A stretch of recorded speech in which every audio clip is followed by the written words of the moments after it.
નમસ્કાર, નવા એક મિની બ્લોગમાં તમારું સ્વાગત છે. કારણ કે આપણે જઈએ મોટરસાઇકલ લઈને ગલકા લેવા.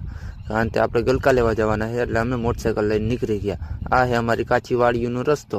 તમે જોવો હો, બહુ સારો કાચો રસ્તો છે, પણ આમ બહુ સારો છે. અને આ છે આપણે ખુલ્લી પટમાં પહોંચી ગયા, કારણ કે આપણે આ રસ્તે જવાનું છે.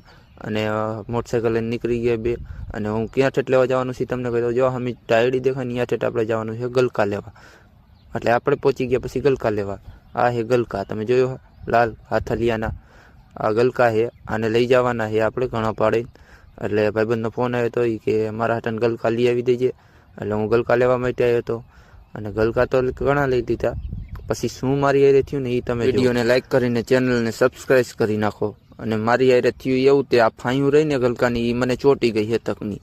આમ જો મેં બુસ્કટ હંધું કાઢી નાખ્યું, કારણ કે બુસ્કટ હું અને મેં કેટલા ગલકા વીણા એ તમે જોઈ લ્યો. આટલા જ ગલકા વીણા.